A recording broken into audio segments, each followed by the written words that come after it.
High সবাইকে। সবাই কেমন আছো? আজকে আমি চিংড়ি মাছ কাটা দেখাবো, কোনো ছুরি বটি ছাড়াই খুব সহজে কাঁচির মাধ্যমে কিভাবে চিংড়ি মাছ কাটতে হয় সেটাই দেখাবো।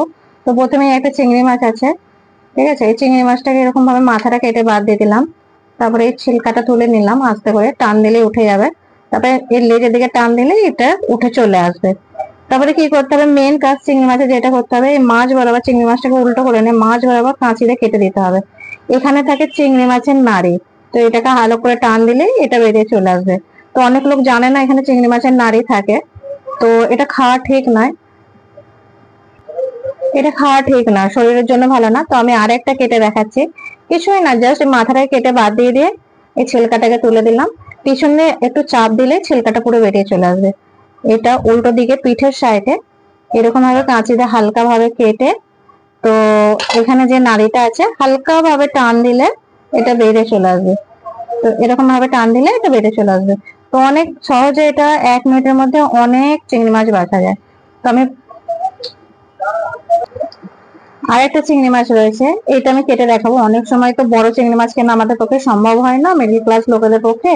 তো চিকেন পকোড়া করতে গেলে এটা অনেক ছোট সাইজের চিকেন, তো এটাকেই চিকেন পকোড়া করব। তো এটার মধ্যে আমি 4 টেনে চিকেন পকোড়া করবো। এটা কিভাবে কাটলে চিংড়ি মাছটাকে অনেক বড় লাগবে আমি এটা সেটা দেখে দিচ্ছি। এটা অনেক ইজি প্রসেস আছে, ঠিক আছে? প্রথমে মাথাটা কেটে নে, ওপরের ছিলকা গুলোকে তুলে নিতে হবে, ওপরের খোসাটা তুলে নিতে হবে। শুধু আমি এই লেজের পাটটুকু রেখে দেবো, শুধু এই লেজের এরকম পাটটুকু রেখে দেবো, ঠিক আছে? তারপরে কি করব, আস্তে আস্তে মাথা দিয়ে কেটে আমি শিরাটা বের করে, পেটে যে নাড়িটা আছে ওটা বের করে নেবো। তারপরে কি করব, আস্তে আস্তে একটা চাকু নেব, চাকু নিয়ে আস্তে আস্তে কি করব, এটাকে একটু চাপ দেবো, চাপ দিয়ে একটু কাটবো, ঠিক আছে? একটু চাপ দিয়ে কাটবো। চাপ দিয়ে কাটলে কি হবে, এটা অনেকটা বড় হয়ে যাবে। হ্যাঁ, এখন দেখাচ্ছে।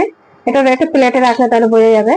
এরকম ভাবে রাখলে, এটাই ছোট চিংড়ি মাছটাকে আমি বড় করে কেটে নিলাম। তো এটা দিয়ে আমি পকোড়া বানাবো। তো এরকম ভাবেও কাটা যায়। তো চিংড়ি মাছ কাটা অনেক সহজ হয়। আমরা ভয়ে চিংড়ি মাছ খেতে চাই না, কেননা কাটার ভয়, কিন্তু এরকম ভাবে যদি চিংড়ি মাছ কাটা যায় অনেক সহজেই কাটা যায়। কত তাড়াতাড়ি মাছগুলো আমার পরিষ্কার হয়ে গেল। এইগুলো আমার পকোড়ার জন্য যে চিংড়ি মাছগুলো কেটেছিলাম কত সুন্দর লাগছে, চারটে ছোট ছোট চিংড়ি মাছ, কেউ বললো এটা পকোড়া করলে? তো আমার এগুলো 300 গ্রামের মাছ ছিল। 300 গ্রাম মাছ পরিষ্কার করতে আমার 10 মিনিট টাইম লেগেছে। তো অনেক তাড়াতাড়ি কাজ জানলে অনেক তাড়াতাড়ি সবকিছু কাজ করা যায়, ঠিক আছে? তো আজকে এগুলোই। তো এটা কি কি